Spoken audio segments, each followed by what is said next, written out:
What's going on in the White House? Wow. I think we're not even a month yet. And other than just chaos, that's the only way you can organize chaos because I think they know what they're doing. They're shutting down agencies, forcing. Looks like they're forcing a recession or even another Great Depression at the rate they're going because this is not even a month and thousands of people have been laid off. And this is a grift. We don't know what you know. They've given access to what's in effect a Nazi and a bunch of young kids. They have all of our data.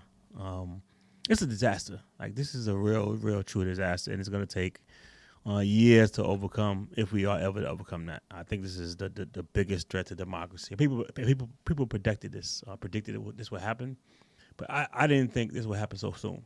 So I'll say that's that's that. It's a disaster. God help us all. What do you think? How do we prepare? What do you think we should do? Moving forward, how can we prepare for what's coming, and then what should we have done differently? Oh, that's good. That's a couple of quick questions. All right, what we should I start with what we should have done differently. We should have voted for Bernie Sanders in 2016 instead of Hillary Clinton.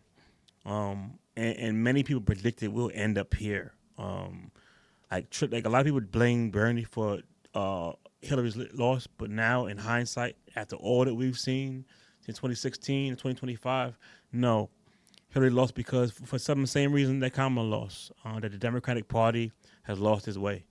Um, the Republicans are the billionaire class, and the Democrats are the millionaire class. So it's the billionaires versus millionaires, right? So that's really what it is. I think corporate money has taken over the politics, and the Democratic Party, in order to keep pace with that corporate spend, they followed the Republican Party all the way to the right, and they played into the hands of these billionaires, these technocrats that basically run the world now. And so that's what happened. That's how we got here. What was the other question? Like, how can we how can we like inoculate How do, ourselves, embrace ourselves for the impact that's coming? Is one, get right. Well, get your finances right. That's kind of vague because if you're not in a position to get your finances right, if you live in paycheck to paycheck already, that's gonna be hard, right? So that's kind of frivolous information. But get close to your family. Understand how. Think think about what you're gonna do if you can't leave the house for 3 or 4 days. Think about what you're gonna do if the grocery stores are shut down. I think the unfortunate thing is most of us are not prepared for this. So when the shit really drops, it's gonna be utter chaos. And I think so. To best prepare for that, pay attention. Like wake up. I think we've been on this country has been on an anti woke bent for so long that we actually believe that it's better to be sleeping than awoke and being aware, right? So understand what they're saying when they say anti woke this or anti woke that.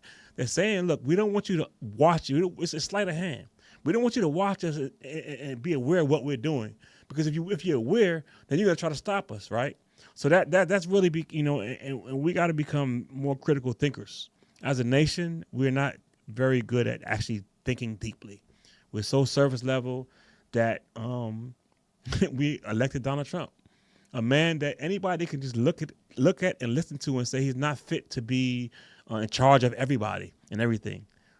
So I think, and really this falls largely on white America. Like white America, you failed America. Like literally, you fucking failed America because of your racism, because of your selfishness, because of your myopic worldview, where you think that so long as there are people down there that are below you that you can look down on, um, anything goes. And what they've done is they've lulled you all to sleep to the point where they don't have to do anything for you. In fact, they can take shit from you. But as long as they give you the perception that they're taking more from other people or they hate other people more, you motherfuckers are good with it, right? So I think y'all got to sit with that.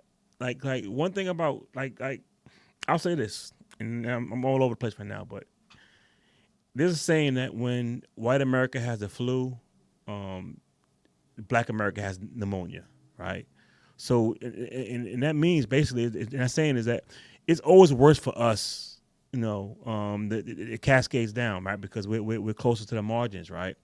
But here's the thing: because that's the case, and we've lived our whole life in America as the bottom caste, as the least among us, right?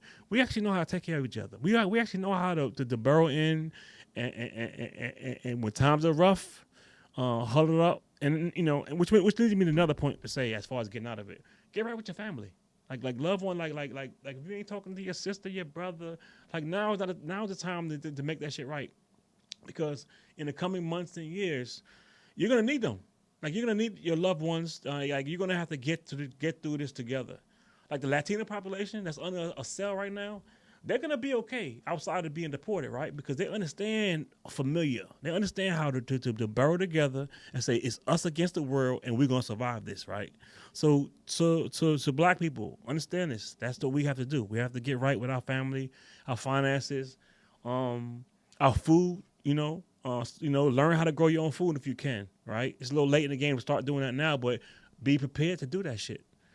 Because when his market runs, the things that Elon Musk is doing is he's forcing a depression. He's forcing it, so it's just going to be the billionaire class, maybe a few millionaires, and the rest of us brokies, right?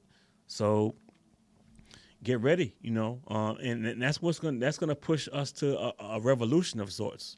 But before we have a successful revolution, we have to evolve as people, as human beings. We have to love each other. We have to guard our hate and watch our biases. Right? Look at how we look at the world. Like we hear a lot of things like the mass media, on the corporate media, and the right wing media, which now is kind of merged all in one right now. Right? They're giving us messages of misinformation that at paces that we haven't seen since like the Nazi era. Right? So I think we got to be more critical in our thinking. Like we absolutely have to be able to discern and really interrogate our thoughts. Like why do we think this? Like why are we worried about transgender men in women's sports? Like why is it such an issue when it happens like 0.000000005% of the time? Like ask yourself, why is that on your mind? Why is that something that you even think about at the polls? Like think about how confused we are as voters. Like transgender bathrooms. How often do you go to the bathroom and you run into a transgender person? Like I don't. That's just had to happen to me. I don't. Unless you go into gay clubs and then it's you. You're clearly there. That's not an issue you're gonna run into. Like I go, public bathroom, private. I don't see transgender. Like so these things that we worried about. Why are we worried about that shit? This whole anti woke shit. What is woke? What the fuck is that shit? Like what does that mean? Like anti CRT. CRT is critical race theory, right? They have bills all around the country, and again, this was happening not just under Trump. This is happening long before, right? And to my earlier point about the Democratic Party not actually doing anything, all this stuff was happening under them, right? The anti woke bills, the anti CRT bills. Like CRT is critical race theory. That is a upper level graduate course. I mean, CRT is not even taught in undergrad. Yet they made bills to stop CRT being taught in elementary school. Okay, CRT is not being taught there, right? But they do teach in elementary. They might talk about Rosa Parks, the civil rights movement. But now that all that is now CRT. Okay, and everything is DEI. So why are they saying these things, right? And more importantly, why do some of us repeat these arguments, right? I hear so many people say, okay, after they did the anti-DEI shit, right?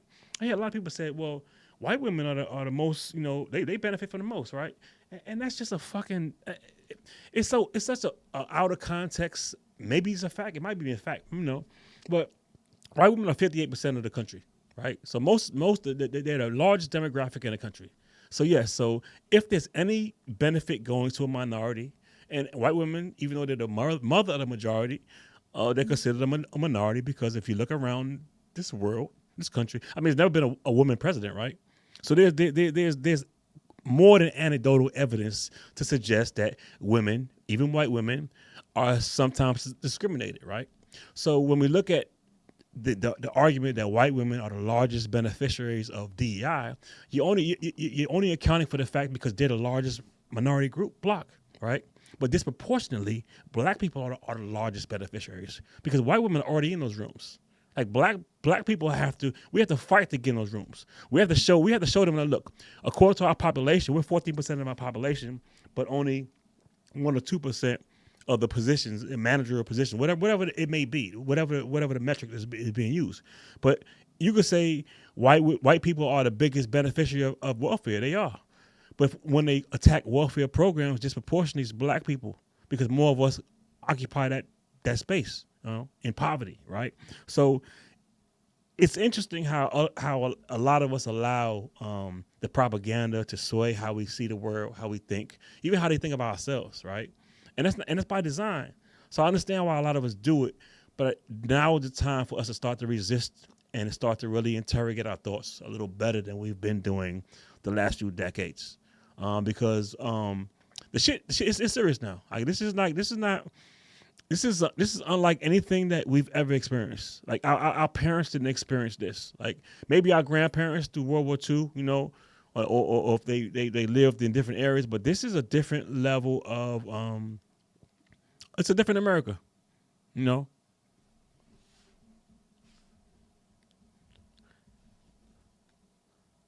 You good, Justin?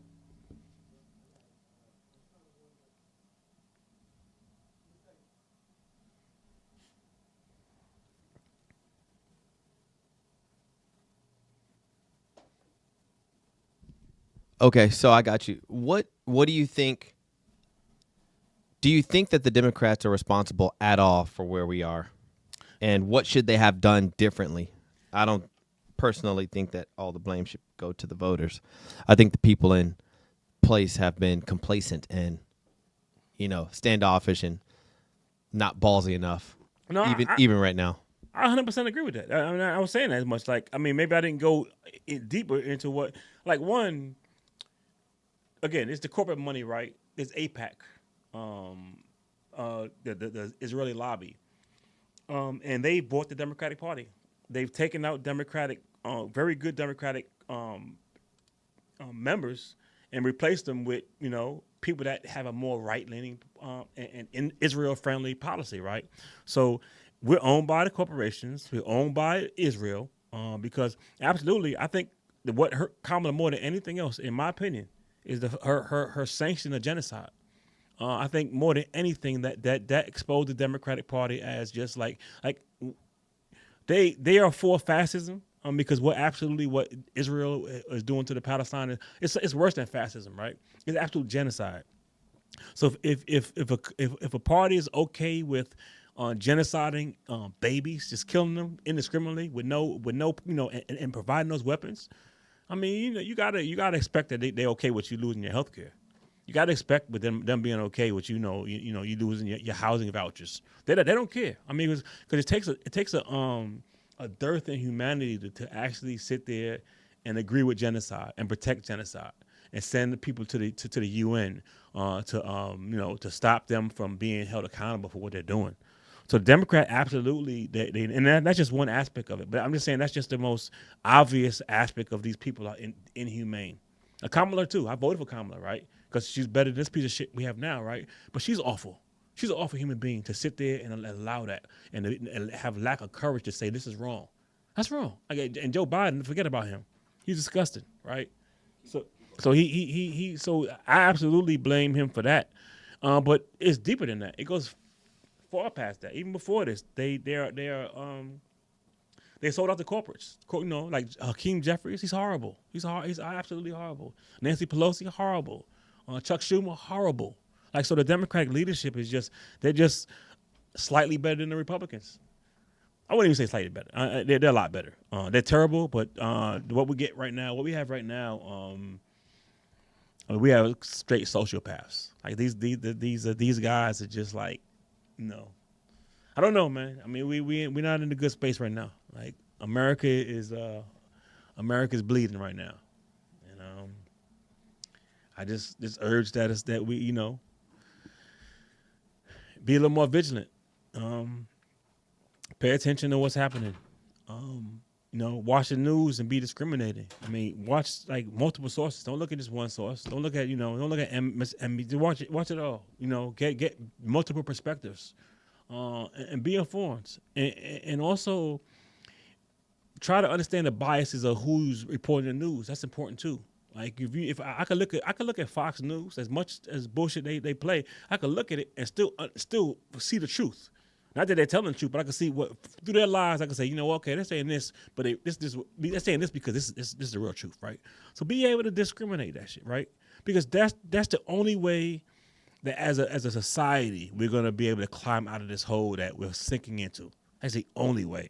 Like an educated society is hard for fascism to take root in.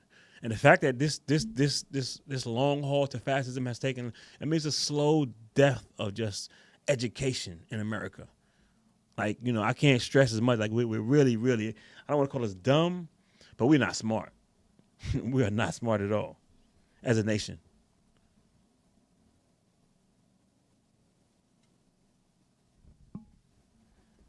All right, I think that's it. Is there anything else you think that we should cover? I'm trying to think about the stuff I'm looking for in the morning.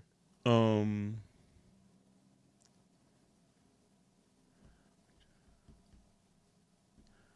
Trying to see something outside, anything outside of politics we want to talk about.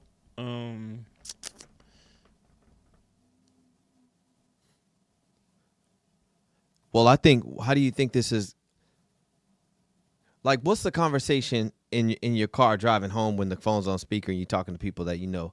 What's the conversation at work? You work for an agency. What's the conversation? I mean, Like, what are they really thinking? What are the people really thinking? Do you find that these efforts are being supported behind closed doors, or most people on both sides just disagree? no, I think you find more in disagreement. Even people that voted for him, I think because it's affecting them now. Like, they were okay with like him oppressing like the Latinos, the blacks, the gays, whatever. But they didn't think it'd come from them. You know what I'm saying? So they didn't think that their job would be in jeopardy, right? So that's what I see more than But more or less, I just see uncertainty. Like, even the people that voted for him and are still supportive of him, they're still fearful of what might happen because it's like it's so unpredictable. And I think a lot of them are having buyer's remorse. But I think that speaks to our humanity. Like, you shouldn't have to. You shouldn't want. The only reason why you shouldn't vote for a tyrant shouldn't only be because you're gonna be hurt. I don't want anybody to be hurt needlessly. Like, why? Like, why would I want that's the part I don't get. Why for the people that supported him? Like, you knew he was gonna do some things to other people. It's just now because of getting now you mad. Like, so. This what they say, fuck around and find out. I mean, that's what they're doing. They're fucking around. They fucked around, and we finding out that, yeah, I don't know, but as far as the morale in the office, it's down. People are upset not just because of that they have to come back to the office. So it's we're in for a time of a lot of change, upheaval, and I just pray for the world. Um, How do you feel about going into the office? You think people should be able to work on the couch, work on the toilet? No, I mean, I think there's merit to people being in the office, but I think there's also a logistics issue, right? Where there's no space. Like, we're running out of space in the office. Like, I'm part of an asset management team where we move around different IT assets and allocate them. And we got more assets than we have places to put them. So we're really running into a problem with that. So I think a lot of this stuff is being done haphazardly. That's one, right? And it is being phased in, right? So then, but by March, we're looking at a full swing, a full office, and we don't have enough seats for the people to sit down in. So it's a challenge. It's going to be an interesting few years. Like buckle up. Like, be prepared for anything. Because some of the wildest shit that we've ever seen is going to happen. Like, already, I mean, it's been 20 something days, right? We done had like 4 major airplane crashes, right? I mean, it's wild, man. We in for a wild day, man. And there's no guardrails, right? So fraud, it's gonna be it's gonna be a mess, man. It's gonna be a mess, and a lot of people are gonna die. Like a lot of people are gonna die, like needlessly. So I don't know, man. All right, so let me find my mic. All right, so go 60 seconds and just do a quick turn your phone and record it, but just do a quick 60-second run through of everything. You know, as if like imagine you were turning on your phone, listen to someone for 60 seconds, just do a quick rundown of everything summarized.